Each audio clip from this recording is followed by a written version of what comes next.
Welcome to Talking Smack. I'm your host Sam Bradford, and today we've got a special guest, Liam Ostapowicz and Ryan Chiavassa.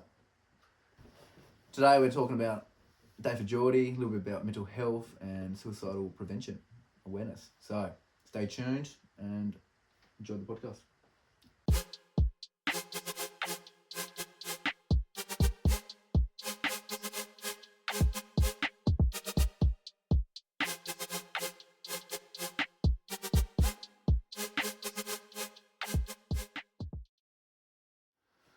So Ryan Chiavassa, we've got Aga on today. His nickname's Aga. Thanks for joining us. No worries, good to be here. On such short notice. Very short It's notice. very short notice. Normally I'm just behind the camera, but here I am. Here you are. This is your second episode, isn't it? It is, yeah. Yeah. Well, we've recorded a few. Yeah. But only two. Well, one's been uploaded. So Safe for the archives. yeah, safe for the archives. Anyway, so we'll start with Ryan. How do you feel about the third year of you coming on to Talking Smack, talking about suicide prevention, and how you feeling about Day For Jordy? Fantastic. Like we said in the previous episode, talking about the cocktail night that we have going on the 25th of March. It's like we mentioned as well, instead of trying to do stuff just on the 15th, trying to broaden it out and make it all through March, because it's why not talk about it? Why have it for one day when we can talk about it for longer? In terms of where Day For Jordy is, proud of my sister Emily Brown, who unfortunately couldn't join us today. That's why we got the big Aga stepping in. But yeah, just absolutely proud that we've built a small community and we can spread the word just further and further. We're just going to keep doing it. So proud of where we are, and can't wait to see what's going to be happening in the near future. No, well said. Emily Brown, she'll be on Talking Smack after the 25th of March, after the Black and Red cocktail night, and she'll come on and give her thoughts on how the night went and her basically perspective on A Day For Jordy herself. Yeah. So we're looking forward to having her on. And Aga, had from a friend's point of view to Ryan, and being involved from an outside perspective, how do you feel about the whole? Because you got to be coming to the cocktail night yourself, aren't you? Yeah, I'm quite keen for the cocktail night. I haven't been to one of those nights before, so quite looking forward to it. And I remember, was it last year or year before, we had the barbecue up at Hill Street? The year before that, because we went to do it for the 2020, obviously COVID kicked in, and then I think we were trying to plan it for after that, but they said it's a no-go, pretty much, which is fair enough. Is that just to do with restrictions and? Yeah, so whatnot? it's just I can't be serving food, and with COVID, and that's a pretty easy way to spread it, no doubt, even with gloves, face mask, and all that thing. So it was complete. At the time, I was like, "Oh, you're joking," but now I look back and it's completely understandable. Makes sense. It was good to be a part of it though, when we did get to do it. Yeah, exactly right. It was a great day. Lots of people got around it. So. Yeah, no, it was good. It was a learning curve. But, my expectations going into it was probably up here. Unfortunately, it was here, but it's not about where we're trying to achieve. It's about what we're doing at that time, and a lot of people got around it. People were talking about it, and it was more rewarding customers coming in and talking about it afterwards, and saying, even though saying I didn't get to come, unfortunately, about how it was, and then just that discussion, and that's at the end of the day is what our whole goal is, just to build that conversation and build that talk throughout the community, with everything in terms of suicide prevention awareness. Yeah, because from my perspective, it's good to have a Day For Jordy every year, and whenever someone thinks about a Day For Jordy, it kind of just gives a bit of a self note to have that in mind with suicide prevention and just mental health awareness in general. So more people hearing about it and spreading the word of it is just great all around, and it's great for yourself and your family, because I think if everyone can get on board and you guys keep growing, it's a great cause. I think it's going to help everyone. No, exactly right. It's rewarding as well when I'll go into businesses. This was the year before, and I would say, "Oh, I'm a Day For Jordy. I know I've heard about Day For Jordy." I'm like, oh, sweet as that's all. It just made me feel so happy that people have heard about it, and it's slowly building some voice in the community where people do know what we are now, what we're trying to do, and what we're trying to achieve. So, yeah, we're slowly and surely getting there. Like I said, it's all about taking those baby steps and with it, and we're slowly going to be turning those baby steps into big steps, and eventually we'll be running. And I can't wait for the day we're just running through everything, and more people are just going to be hearing about us. No, it's great. So Albie House. It's a partnership with A Day For Jordy, but they're their own awareness themselves, are they? Or Yeah, so Albie House is runs by Amanda Cumberbatch, who's obviously helped us out a lot. In 2015 when A Day For Jordy was founded, and she goes around with the support groups and helps out, gets them up and running, and enough for her to take a step back from that particular support group and then go get another one. Like I mentioned in the previous podcast as well, she went up north recently to Launceston to start one there, and she said the turnout was amazing. So that's where all the money is raised and comes from. Like all the money raised, like we get together, that goes to support their lifeline groups, support groups, where it's good to know. Like I'm pretty open with conversations, I feel like, with a lot of things, but I know a lot of people aren't, and they're really hesitant to speak about the real big issues in their life, especially if they've lost someone through suicide, because I feel like I know I did, I feel like I failed as a brother, and I know a lot of people who would have lost people in their life through suicide would have probably felt the same way. So it's a real safe environment to go into and just know that everyone in that room has been impacted and affected the same way you have. So even if you don't want to say anything, you can just sit there and just view and acknowledge and listen to what everyone has to say, and maybe even hear something that someone's done to help them in life. You can take it out of their life into your life, and hopefully that's the next step into opening up. Nice. I think strong words. Brilliant. I'm going to kind of take a step back from where we are in 2023 and kind of look back at when you first started doing these barbecues and whatnot, and how you started raising money. Because now, from where you've gone from like barbecues and whatnot, you've now kind of taken it down a different direction with more raffle tickets and getting businesses to jump on board to donate vouchers and whatnot. And this year, obviously, with the cocktail night, black and red, it's all, I think, adding towards raising more money towards going to these groups you just mentioned, and having a good partnership with Albie House is one step forward. And I think having more people get involved in other businesses or any other prevention awareness or whatever, I think you guys are going to keep going, and sky's the limit, I think, for you guys. And I think being your friend and looking at your personal life and how you've grown yourself, I'm sure Aggie can say the same thing.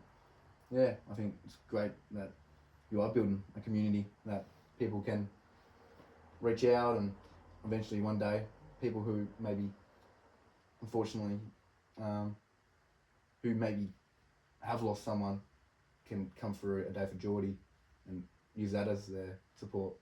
Does that make sense? Oh, 100%. Yeah. It's definitely, and that's what we are trying to build, just a support for everyone. Like, it's easy to have a conversation at the end of the day, but you're just so hesitant in it, with especially how cruel the world can be these days. You don't know how people are going to respond to it. And like you see with footballers as well recently, Carl, to get off track quickly, with a bit of racial abuse, people will do something and then the opposite fans just abuse them online, and it's just like, how it's just so cowardly to do so. One, it's just, you shouldn't be bad mouthing and doing anything to anyone, even to the face. But two, to do it behind a keyboard when you know you're not going to have any consequences, it's just so sad that it's still such a massive thing. Whether it's bullying, like especially with social media, bullying is just picked up dramatically over the years, and social media has been so wonderful and great in terms of the good sides, but I just feel like there's so many negatives that just uneven the balance out in terms of things like that. And it would be hard to be like, just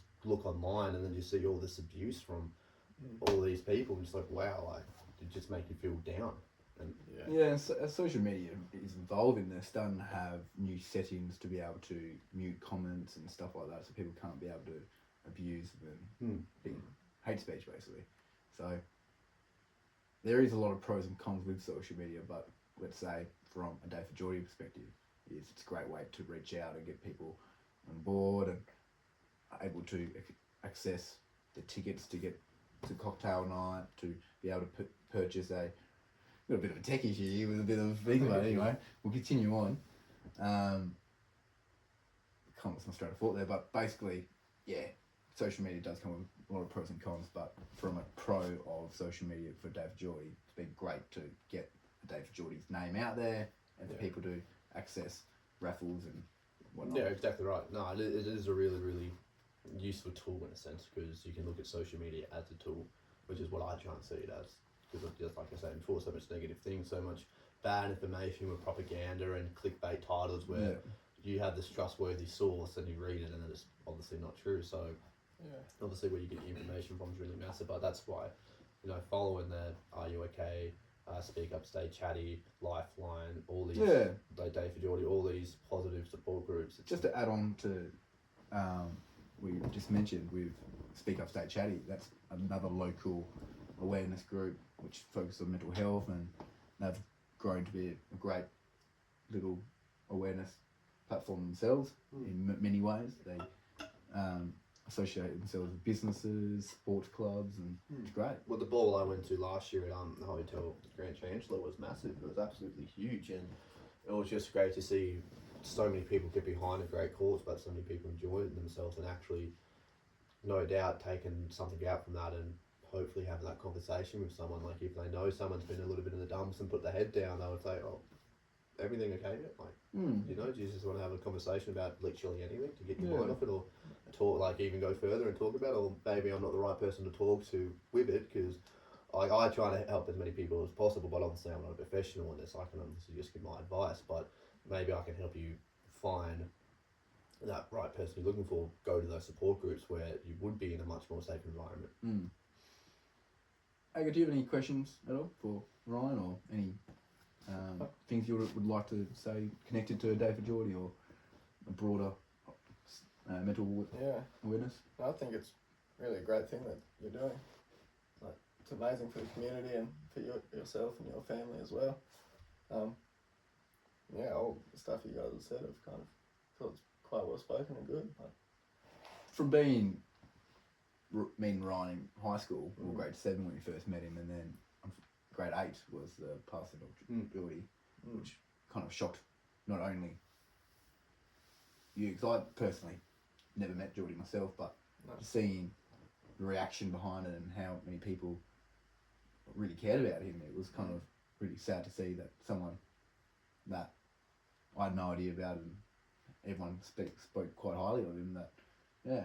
So I think seeing your journey from then and seeing how much it affected you, kind of, you always mentioned the ripple effect.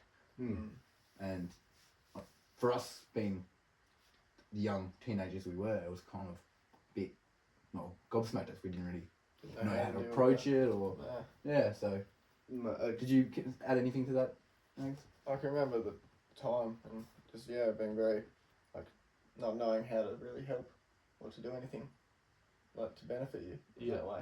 But this is what you're kind of fixing, isn't it? Like, getting that awareness out there so that people, like, if it was us again, we could be in better shoes to kind of deal with that.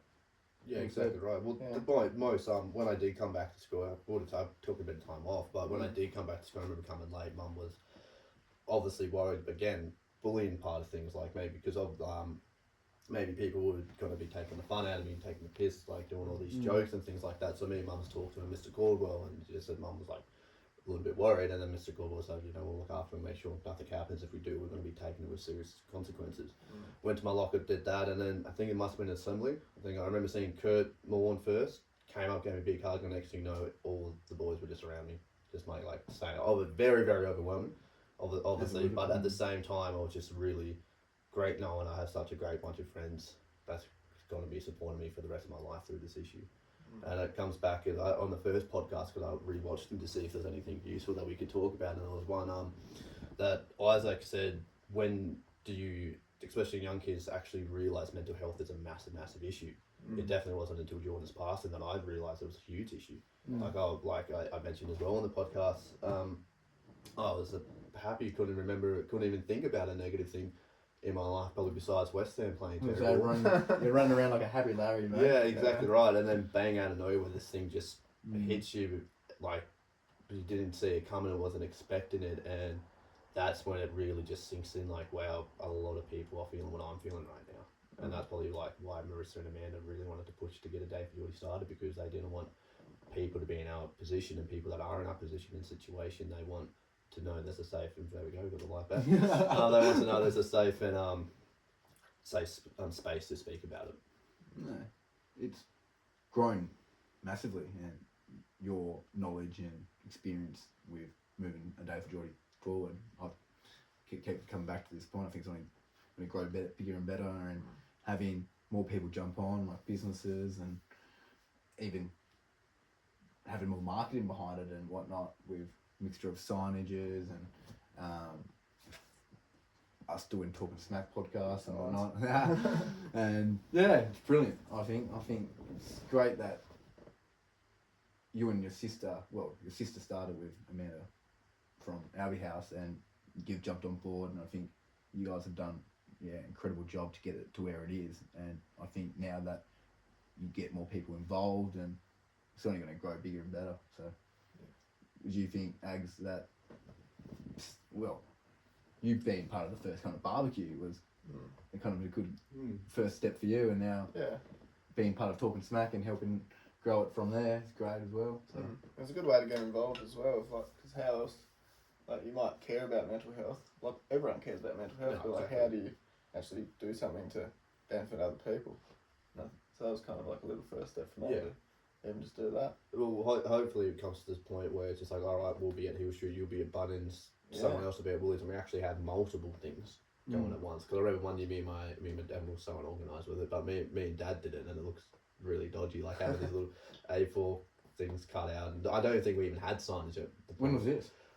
Oh, this would have been when I was working at Woolies, so it would have been at least 17, 18. So I just, wow. So this is Long time ago. six or so years ago, but it was just me and my old man set up with a barbecue with his highlights. No posters, no nothing. So I'm like, oh, when Marissa came, and looking back now, I'm like, oh god, that does look dodgy. Like, I just kind of like, wait, where's this money going? And they're like, obviously not having anything. But that's, again, when it comes down to marketing correctly in this, and then knowing what we're actually talking about. Because probably back then I was just doing it just to spread the word, and not knowing the behind the scenes and where the money's actually going to a massive extent, what I know now. So now, like, if we do eventually get, like, eventually we will be getting bigger, that's when we can have the right marketing. Obviously, do a bit of a team meeting and things like that, saying, all right, if everyone asks any questions, this is what we can say, and things like that, so you do come off more professional. Yeah, well, yeah, I think that all comes with trying to make it a journey, because it's going to be something that you'll be focused on, well, from my perspective, your life, and trying to enjoy the process of every year. And, well, looking back at that's quite a funny little memory to kind of look back at, and to seeing where it is now with having a cocktail night at Elwick Racecourse. I think you probably wouldn't have expected it. Yeah. Looking back at the barbecue. No, not at all. Obviously, we had big dreams for it, but now that's actually been pushed into reality. It's great, and like I said before as well, this has all been a very short time of planning. Marissa's just pumped this out in 3 weeks now. Wow. So yeah, imagine what we could do if we started in November, October, and actually had a plan of attack and started sharing the posts, getting people around, and then it's in the back of the mind a lot more regularly, to a point where everyone's hopefully be talking about it, saying, oh, you coming to the 25th of March for the cocktail night? And then that'd be great when people start actually doing that. Yeah. Lost track of what's actually going with that. Well, I think to add on to what you're saying, with the whole people getting involved, and I think that comes with them knowing where the money's going, what A Day for Jordy stands for, and what's involved with it.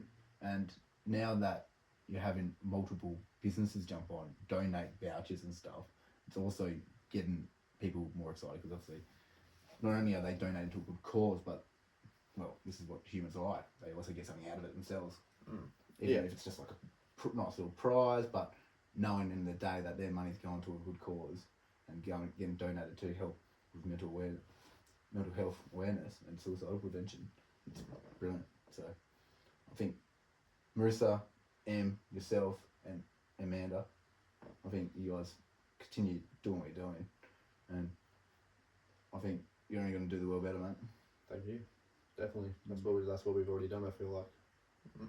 Oh, for sure. You got a great team. You got a great team behind you, and I think keep doing it.